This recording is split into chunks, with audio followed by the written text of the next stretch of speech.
Welcome back, dear viewers. Now it's time for our daily press review, and we're joined here in the studio with Ms. Nardeen Mohamed, Policy Analyst for Internet Governance in MENA Region Program. Good morning. Good morning. And we start off from اليوم السابع newspaper, and we read the following headline. President Fattah al-Sisi pledges to eliminate slums within 2 years. President Fattah al-Sisi inaugurated on Monday the first 2 phases of Al-Asmarat housing units projects for slums and dangerous areas inhabitants in Muqattam district in Cairo. In his word during the inauguration, President al-Sisi announced that the phenomenon of slums will end within the next 2 years. Sisi noted that the government is exerting great efforts to develop slums into proper districts and villages nationwide. The president also renewed his call to civil society to cooperate with the government to carry out development projects in slums and poorer villages, not only to provide them with facilities, but to develop the conditions of citizens. So, Nardeen, how do you evaluate the government efforts to improve conditions of Egyptian citizens in general? Well, generally, this project in particular is going on since 2014. So Yes. it's actually very positive to see that this project has a Yes. deadline, which is in within 2 years. Yes. And the problem of slums is basically a reflection of deep socio-political disparities between citizens. Therefore, it's not only affecting the people who live in the slums, but also Yes. everyone who's intact with them. Yes. Therefore, the prospects of offering an opportunity to the people of the slums is basically also a prospect for the development of the rest of the population. Yes. Therefore, the project, it's very good that it's presented prospects and developed access for basically initiating a better living for people in the slums and be on equitable footing as the middle class. But then at the same time, we have to look into the characteristics of their economic activity. Yes. Because if they transfer the slum and informal culture of the previous slums, then we're not really doing any good. Therefore, there has to be extensive development and research into the backgrounds and the interest of these people, so we can actually get the whole population on an equitable footing. So we're moving to Al-Ahram newspaper, and we read the Prime Minister heads the Economic Group Ministerial Meeting. Prime Minister Sharif Ismail headed on Monday the Economic Group Ministerial Meeting. During the meeting, the Prime Minister discussed the final preparations for the visit of Prime Minister of Hungary scheduled for Tuesday. The visit witnesses the signing of a number of joint cooperation agreements between the 2 countries. The meeting also tackled the markets prices file and focused on the preparations for the holy month of Ramadan and the availability of basic commodities to citizens. The Prime Minister said that the government is willing to provide citizens with commodities in reasonable prices.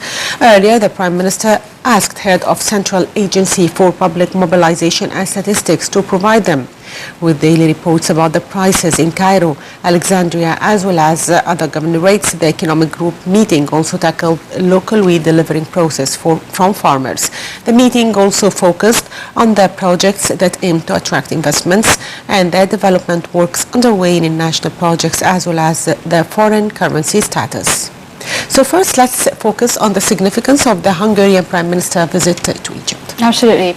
Egypt is in a very crucial time Yes. for exchange and trade, like removing trade barriers to Yes. actually get incorporated better into the global economy. Therefore, this is a very good step. And at the same time, Hungary is one of the most developing economies in Eastern Europe. Yes. Therefore, this basically presents prospects for development on both sides. And at the same time, there is no major disparity between the kind of products that's in Hungary to Egyptians.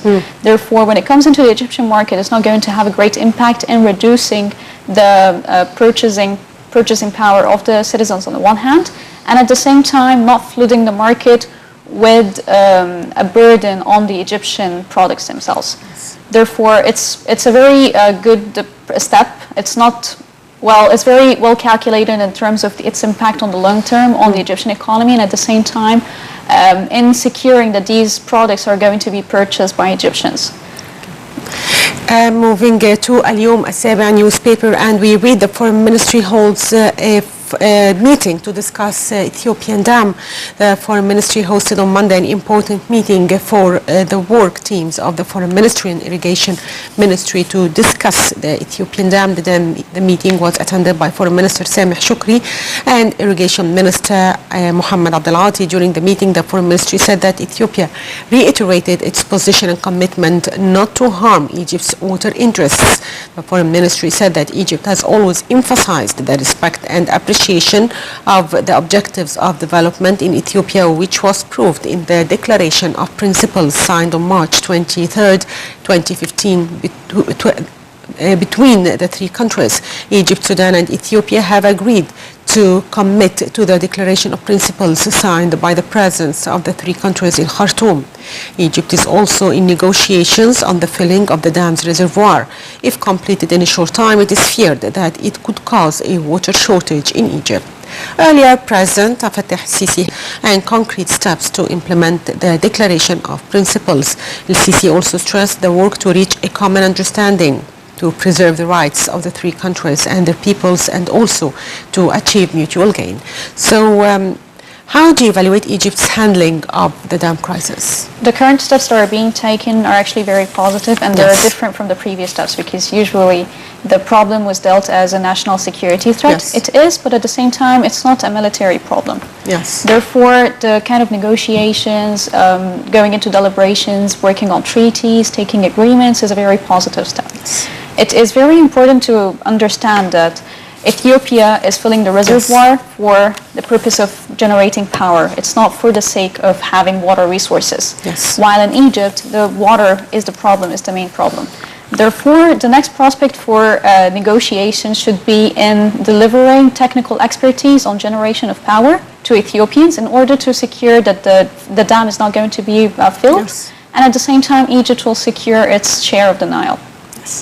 Okay, moving to Al-Akhbar newspaper, and we read the 41 ships crossed Suez Canal on Monday. Head of the Suez Canal Authority, Admiral Mohamed, announced that 41 ships weighing 2.4 million tons crossed on Monday through the Suez Canal from both directions.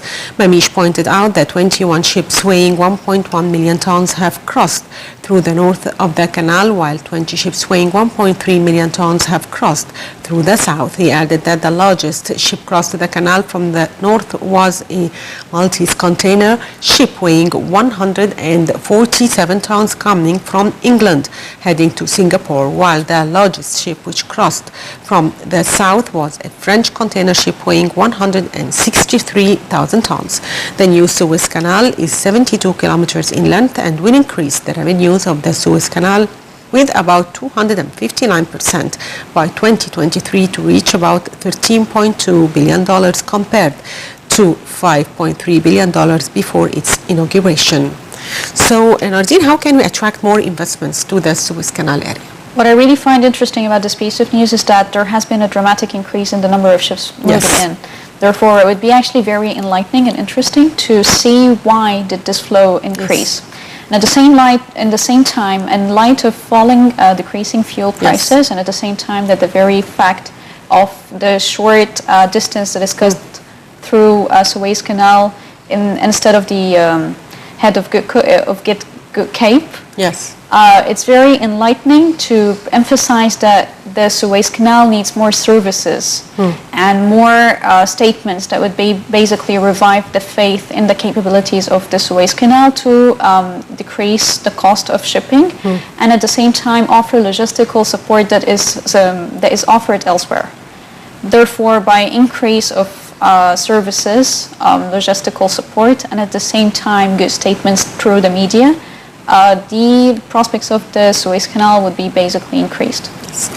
Okay, moving to Al Watan newspaper, and we read the following headline: Fitch affirms Egypt at B outlook stable. The Fitch ratings agency on Monday kept Egypt credit rating rank at B with a stable outlook. The rating agency has affirmed Egypt's long-term foreign and local currency issuer default ratings IDR at B with a stable outlook. The issue ratings on Egypt's senior foreign and local currency bonds have also been affirmed affirmed at B. Likewise, the country's ceiling has been affirmed at B, and the short-term foreign currency IDR at B. Fitch said that Egypt's financial and economic reform program witnessed positive developments as well as the declining of external debt ratios. So, to what extent this report is a reflection of political situation in Egypt? It basically means that the government is capable of handling economic ills such as inflation, unemployment, and anything, and basically budget deficit, anything what basically threatens the strength of the currency, the Egyptian currency. Therefore, it holds good prospects politically and economically for the trade agreement with Hungary, the Suez Canal, and at the same time any prospects for trade agreements. And moving to Al-Akhbar, and we read Agriculture Ministry, 4.46 million tons of local wheat received. The Agriculture Ministry said on Monday that about 4,466,000 tons of local wheat were received since the start of the harvest seasons beginning in mid-April. Minister of Agriculture Dr. Hassan Fayyad said in a statement on Monday that supply operations are still going on. The Agriculture Ministry reiterated that the operation room in the Agriculture Ministry is following their delivery process to resolve any obstacles facing farmers. The Ministry has said that the pace of procurement has accelerated since a decision to open additional storage space was made by the Cabinet. So how do you evaluate the Ministry of Agriculture's efforts to remove obstacles facing farmers?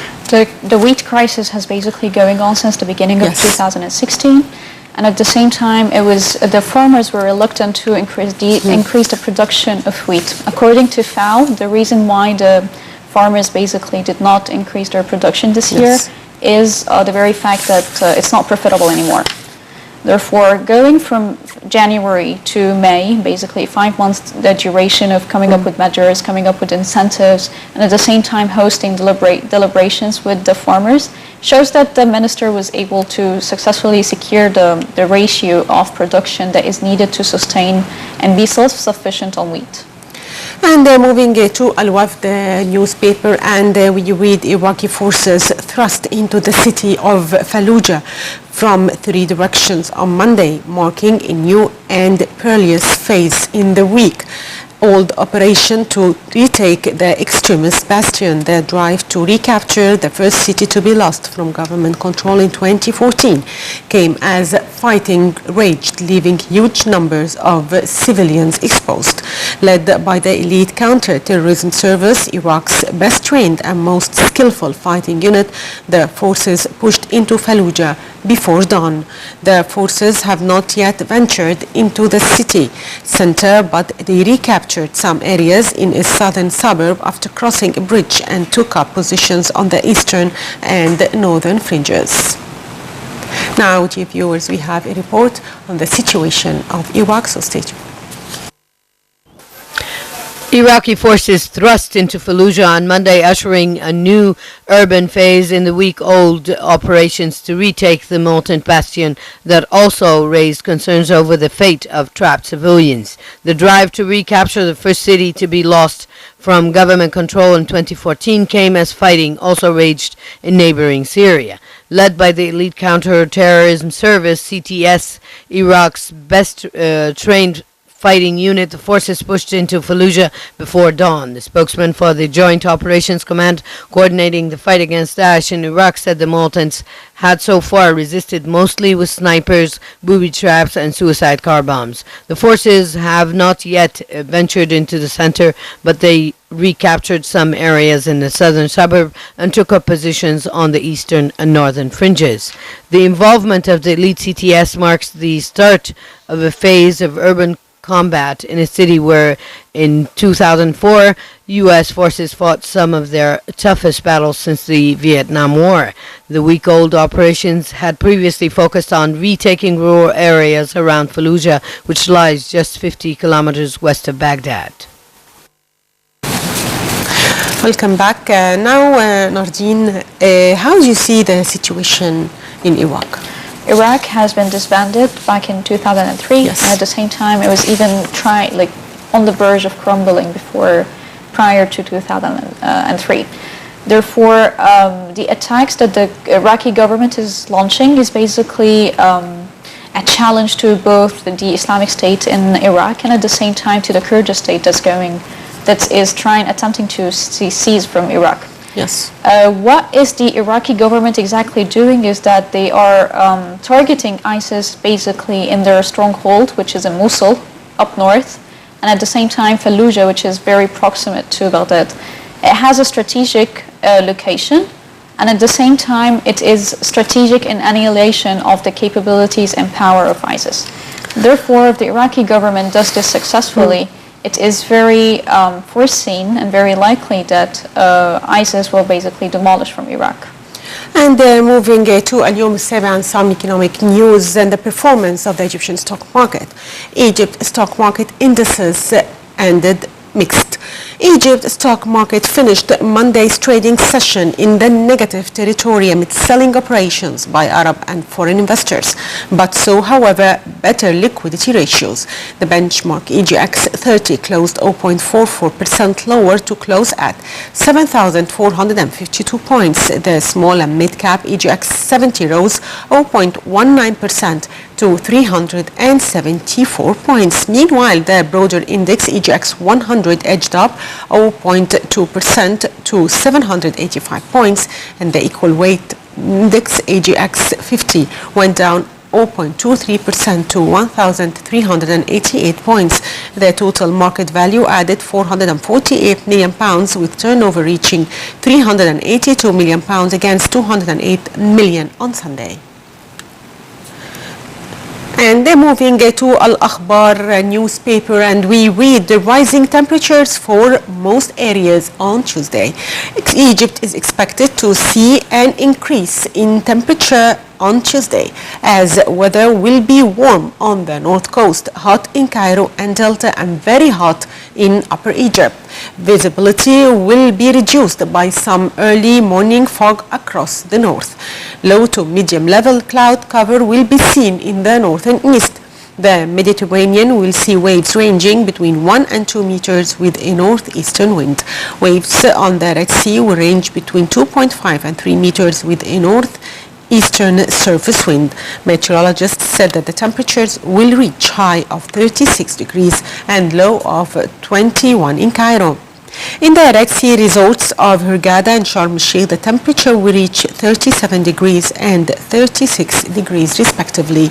In the southern part of the country, Aswan and Luxor will see highs of 40 degrees and 39 degrees respectively. So Nardeen, how do you see the country's handling of electricity crisis, as we see now that we were facing power cuts many times before, but now it's stable?